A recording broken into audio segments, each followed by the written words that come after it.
तो दोस्तों आज हो गया 14 फरवरी 2021। बिहार समेत देश दुनिया की बड़ी और ताज़ा समाचार लेके आए सिर्फ आपके लिए। चलिए फटाफट खबर शुरू करते हैं। उससे पहले चैनल को अब तक सब्सक्राइब ना किया हो तो फटाफट चैनल को सब्सक्राइब कर दे, लाइक कर दे, शेयर कर दे ताकि इसी तरह की खबर आप हर रोज देख सके। चलिए शुरू करते हैं आज की पहली बड़ी खबर। नए कृषि कानूनों के खिलाफ आंदोलन कर रहे संयुक्त किसान मोर्चा के नेताओं ने कल गाजीपुर बॉर्डर के धरना स्थल पर हुई बैठक में आगे की रणनीति पर चर्चा की। इस दौरान किसान नेता डॉक्टर दर्शन पाल ने कहा है कि अब यह आंदोलन और तेजी से बढ़ रहा है और आगे आने वाले दिनों में देश भर के किसान एकजुट होकर लगातार सरकार पर दबाव बनाएंगे। किसान महापंचायतों को भी बढ़ाया जाएगा। इन काले कानूनों के खिलाफ पूरे देश का किसान एकजुट है। कल बॉर्डर पर किसान नेता गुरनाम सिंह, दर्शन पाल, बलवीर सिंह के बीच बैठक हुई। उन्होंने कहा कि पंजाब, हरियाणा और राजस्थान की तरह किसान जल्द ही यूपी के टोल प्लाजा भी फ्री कराएंगे। इसको लेकर किसान संगठनों के साथ बातचीत चल रही है और जल्द ही इसका दिन भी घोषित किया जाएगा। आपको बता दें कि दर्शन पाल ने बताया कि 14 फरवरी को पुलवामा हमले में शहीद जवानों के बलिदान को याद करते हुए देश भर में कैंडल मार्च और मशाल जुलूस और अन्य कार्यक्रम आयोजित किए जाएंगे। आज की दूसरी बड़ी खबर। उच्चतम न्यायालय ने कहा है कि प्रदर्शन करने का अधिकार कहीं भी और कभी भी नहीं हो सकता। इसके साथ ही कोर्ट ने पिछले साल पारित अपने आदेश की समीक्षा की मांग वाली याचिका खारिज कर दी है। आपको बता दें कि बीते साल एक फैसले में उच्चतम न्यायालय ने कहा था कि शाहीन बाग में नागरिकता संशोधन कानून के खिलाफ प्रदर्शनों के दौरान सार्वजनिक रास्ते पर कब्जा जमाना स्वीकार्य नहीं है। उच्चतम न्यायालय ने कहा है कि कुछ अचानक प्रदर्शन हो सकते हैं, लेकिन लंबे समय तक असहमति या प्रदर्शन के लिए सार्वजनिक स्थानों पर लगातार कब्जा नहीं किया जा सकता, जिससे दूसरे लोगों के अधिकार प्रभावित हो। आपको बता दें कि न्यायमूर्ति संजय किशन कौल, अनिरुद्ध बोस और कृष्णा मुरारी की पीठ ने कहा है कि हमने समीक्षा याचिका और सिविल अपील पर गौर किया और आश्वस्त है कि जिस आदेश की समीक्षा करने की मांग की गई है उसमें पूर्ण विचार किए जाने की जरूरत नहीं है। आज की तीसरी बड़ी खबर। बिहार में कोरोना जांच में फर्जीवाड़ा का मामला सामने आते ही बिहार सरकार ने मामले को गंभीरता से लिया है। मामले की जांच कराने के लिए स्वास्थ्य विभाग पहले ही कार्रवाई का आदेश दे चुका है। इधर मुख्यमंत्री नीतीश कुमार ने भी मामले को नाराजगी जताई है। कोरोना जांच में फर्जीवाड़े मामले को लेकर सीएम नीतीश कुमार ने अधिकारियों से जानकारी मांगी है। सीएम नीतीश कुमार ने कहा है कि मामले की जानकारी होते ही उन्होंने स्वास्थ्य विभाग के प्रधान सचिव से पूछताछ की। उन्होंने पूरी गंभीरता से जांच कराने का आदेश भी दिया है। उन्होंने कहा है कि अगर किसी भी स्तर पर कोई भी गड़बड़ी किया है तो उसे छोड़ेंगे नहीं, कार्रवाई करेंगे। आपको बता दें, उन्होंने कहा है कि मुझे प्रधान सचिव ने बताया है कि 22 जिलों में जांच हो गई है। इनमें एक जगह पर कोई मामला देखा गया है जिस पर कार्रवाई भी हुई है। पूरी विस्तृत जांच होगी। आपको बता दें कि दिल्ली से पटना लौटे बिहार के मुख्यमंत्री नीतीश कुमार ने कोरोना जांच में फर्जीवाड़े को लेकर कहा है कि अगर ऐसी बात है कि किसी की जांच नहीं की और लिख दिया गया है कि जांच हुई है तो ये गलत बात होगी। ऐसे लोगों पर कार्रवाई होगी। आज की चौथी बड़ी खबर। लोकसभा में कल जम्मू कश्मीर पुनर्गठन विधेयक पास हो गया है। ये विधेयक राज्यसभा से पहले ही पास हो चुकी है। इस अधिनियम के प्रावधानों के अनुसार मौजूदा जम्मू कश्मीर कैडर के भारतीय प्रशासनिक सेवा, भारतीय पुलिस सेवा और भारतीय वन सेवा के अधिकारी अब अरुणाचल प्रदेश, गोवा, मिजोरम और केंद्र शासित प्रदेशों के कैडर का हिस्सा होंगे।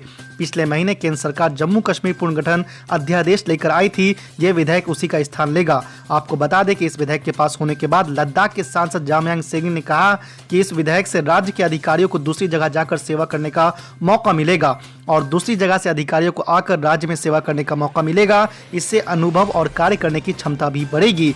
आपको बता दें कि सदन में इस विधेयक के खिलाफ विपक्षी दलों ने जमकर हंगामा किया और लोकसभा में इस विधेयक को लेकर खूब चर्चा हुई। केंद्रीय गृह मंत्री अमित शाह ने शनिवार को जम्मू कश्मीर पुनर्गठन विधेयक पर चर्चा करते हुए कई सवालों के जवाब भी दिए। साथ ही उन्होंने कश्मीर में 70 साल तक शासन करने वाली पार्टियों को भी घेरा तो ऑल इंडिया मजलिस इत्तेहादुल मुस्लिमीन के सांसद असदुद्दीन ओवैसी पर भी निशाना साधा। विधेयक के सदन में पेश होते ही विपक्षी दलों ने कहा कि इस विधेयक से साफ होता है कि मोदी सरकार अब जम्मू कश्मीर को पूर्ण राज्य का दर्जा नहीं देगी। और ओवैसी साहब इसका हिंदू मुस्लिम में विभाजन कर दें। भाई आपके मन में सब चीज हिंदू मुस्लिम है। मैं तो समझता हूं ओवैसी जी आपको। मैं सरकार से जानना चाहता हूं कि आखिर आप कश्मीर की रियासत के स्टेटहुड को बहाल करेंगे नहीं करेंगे। आपकी गलत फैसले की बुनियाद पर दूसरे ऐवान में एक भी कश्मीरी रुकने पार्लियामान नहीं है। ये हमारे मुल्क की, भारत की तारीख में तीसरी मर्तबा ऐसा हुआ है। ये आपका मानना सही है कि हमारे मुल्क में बाहर के दीगर ममालिक को मदाखलत करने की कोई जरूरत नहीं है, मगर आप उनको लेकर गए ना। आप तो यूरोपियन पार्लियामेंट के लोगों को लेकर गए। अब तीसरी मर्तबा आप यूरोप के सफीरों को 16 फरवरी को खबर है कि आप लेकर जा रहे हैं। आखिर ये एफडीआई नहीं है, क्यों यूरोप के लोग कश्मीर जाएंगे? आप एक ऑल पार्टी मीटिंग लेकर जाइए ना डेलीगेशन को। ओवैसी साहब इसका हिंदू मुस्लिम में विभाजन कर दें। भाई आपके मन में सब चीज हिंदू मुस्लिम है। मैं तो समझता हूं ओवैसी जी आपको। 24 सेक्रेटरी के पोस्ट हैं जिसमें से सिर्फ 5 कश्मीरी मुसलमान हैं। 58 आईएएस के पोस्ट में सिर्फ 12 मुसलमान हैं, यानी 17.24। 2011 की मरदमशुमारी के मुताबिक सर जम्मू कश्मीर में 68.31 मुसलमानों की आबादी है और 28% हमारे हिंदू भाइयों की आबादी है। मगर आप देश के अफसरान को भी हिंदू मुस्लिम में डिवाइड कर दे। क्या कंसेप्ट है आपका? एक हिंदू अफसर मुस्लिम जनता की सेवा नहीं कर सकता? एक मुस्लिम अफसर हिंदू जनता की सेवा नहीं कर सकता? किस प्रकार के देश में हम आगे बढ़ने जा रहे हैं? अफसरों की संख्या हिंदू मुस्लिम में बांटेंगे और अपने आप को सेक्युलर कहते हैं। आईपीएस में आ जाइए सर, 66 पोस्ट हैं जिसमें से सिर्फ 7 मुसलमान हैं। दूसरे दर्जे के अफसरान में 248 में 108 यानी 43.54% मुसलमान हैं। अब आप मुझे बताइए कि आप क्या करने जा रहे हैं? हिंदू मुस्लिम में अफसरों की संख्या बांटेंगे? इस तरह से तो मान्यवर कश्मीर के अंदर शांति नहीं होगी, ज्यादा चिंता होगी, ज्यादा उचाट होगी, संशय बढ़ेंगे। और ये 2G से 4G करके आपने एहसान नहीं किया, अमेरिका के दबाव में आपने किया। ब्रैड शर्मन से भारत के सफीर ने मिला, अमेरिका ने स्टेटमेंट दिया और आपने 2 दिन में 4G को बहाल कर दिया। आप इस मसले को इंटरनेशनलाइज कर रहे हैं, ये गलत है और इससे कश्मीरी अवाम का डिसएम्पावरमेंट होगा, एलिनेशन बढ़ेगा। 2G से 4G विदेशियों के दबाव में किया है। ओवैसी साहब को मालूम नहीं है जिसका वो समर्थन करते थे वो यूपीए की सरकार चली गई है। ये नरेंद्र मोदी की भारतीय जनता पार्टी की सरकार है। इस देश के फैसले ये देश करता है, इस देश के फैसले इस देश की संसद करती है। कोई हम पर दबाव नहीं कर सकता और हमने उसको इसलिए रिस्ट्रिक्ट किया था मान्यवर कि कुछ समझने के लिए समय चाहिए कि आप क्या करने जा रहे हैं। अच्छा सर, यहां पर यह कहा गया कि कश्मीर बड़ा बैकवर्ड है। कश्मीर का खित्ता बैकवर्ड नहीं है, ये आपकी गलतफहमी है और आपके जो दिमाग में जो फीड किया गया है वो नफरत की बुनियाद पर। सच्चाई यह है कि इस खित्ते में गुर्बत की सतह से नीचे का तनासुब 10.31 है और पूरे भारत में 21.92 है। मैं सरकार से जानना चाहता हूं कि आखिर आप कश्मीर की रियासत के स्टेटहुड को बहाल करेंगे नहीं करेंगे। चौथा बात यह कि आपकी गलत फैसले की बुनियाद पर दूसरे ऐवान में एक भी कश्मीरी रुकने पार्लियामान नहीं है। यह हमारे मुल्क की, भारत की तारीख में तीसरी मर्तबा ऐसा हुआ है। मेरा चौथा सवाल हुकूमत से यह है कि हम ये कहते हैं, ये आपका मानना सही है कि हमारे मुल्क में बाहर के दीगर ममालिक को मदाखलत करने की कोई जरूरत नहीं है, मगर आप उनको लेकर गए ना। आप तो यूरोपियन पार्लियामेंट के लोगों को लेकर गए, अब तीसरी मर्तबा आप यूरोप के सफीरों को 16 फरवरी को खबर है कि आप लेकर जा रहे हैं। आखिर ये एफडीआई नहीं है? क्यों यूरोप के लोग कश्मीर जाएंगे? आप एक ऑल पार्टी मीटिंग लेकर जाइए ना डेलीगेशन को।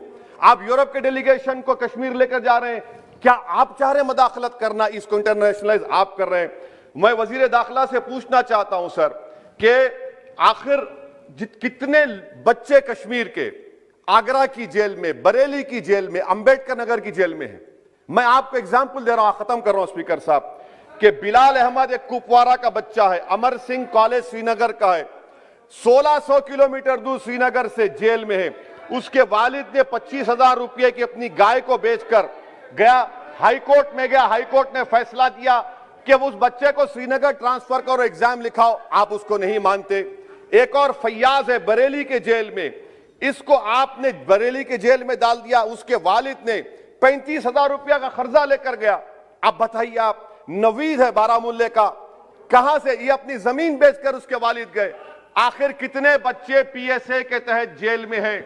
आप उनको कब छोड़ेंगे? और मैं ये बड़ी आखिर में आपसे कह रहा हूं स्पीकर साहब कि यहां पर जितनी नाम निहाद सेकुलर पार्टियों ने हुकूमत के इस इक़दाम की तायीद की, तैयार हो जाइए। ये हुकूमत जो करती है ना, ये दोबारा दोहराएगी और हम तारीख में देखेंगे कि खुदा ना खास्ता चेन्नई को, अहमदाबाद को, बेंगलुरु को, हैदराबाद को यूनियन टेरिटरी बनाएंगे ये लोग। ये कश्मीर में तो एक एग्जाम्पल बना दिए, यहां तक तजुर्बा किया गया। आज ये सब बैठकर थाली मार रहे हैं। जब लखनऊ यूटी बनेगा, जब बेंगलुरु यूटी बनेगा, जब मुंबई यूटी बनेगा, उस वक्त हाय हाय करेंगे। ये कंसिस्टेंट पॉलिसी आपकी है। इसीलिए सर मैं होम मिनिस्टर से जो सवालात किया हूं, मैं आपसे पूछना चाहता हूं।